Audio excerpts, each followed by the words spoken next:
আসসালামু আলাইকুম। করলা ও আলুর মচমচে ভাজি। এই খাবারটা যারা যারা খেয়েছেন তারা তো জানেনই, আর যারা খান নাই অবশ্যই একবার হলেও এভাবে ভেজে খাবেন। করলা খাওয়াটা যে এত মজাদার সেটা এটা খেলেই বুঝতে পারবেন। একদমই সহজ, একদমই সিম্পল একটা রেসিপি। আলুকে কুচি করে নিয়েছি, করলাগুলোকেও যতটা পেরেছি পাতলা করে স্লাইস করে কেটে নিয়েছি।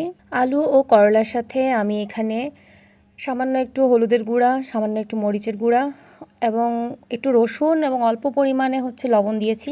কারণ মচমচে ভাজি যে খাবারগুলো হয় সেগুলোতে লবণের পরিমাণ কম দিতে হয়, ভাজতে ভাজতে এগুলোতে না হলে বেশি লবণাক্ত লাগবে।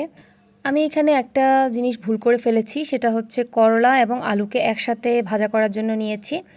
করলাটা ভাজতে একটু বেশি সময় লাগে আর আলুটা অত বেশি সময় লাগে না এবং দ্রুত মচমচে হয়ে যায়। তবে করলা ভালো মতো মচমচে না হলেও কিন্তু খেতে খুব ভালো লেগেছে। আলু করলা ভেজে নেওয়ার পর এইখানে আমি একটু পেঁয়াজ আর কাঁচামরিচকেও মচমচে করে ভেজে এগুলোর সাথে মিশিয়ে নিয়েছি। খেতে দারুণই লেগেছে। এটাকে কিন্তু চাইলে আপনারা করলার বালা চাও বলতে পারেন। আমি শুধু শুধু করলা খেয়ে আলু ভাজা দিয়ে ভাত খেয়েছি। এই ধরনের খাবারটা কিন্তু মচমচে করে আপনারা বয়ামে করে রেখে দিতে পারেন, যে কোনো সময় খেতে পারবেন। এত মজা করে যে করলা খাওয়া যায় আপনারা অবশ্যই একবার হলেও করে দেখবেন। ইনশাআল্লাহ অনেক ভালো লাগবে আপনাদের কাছে।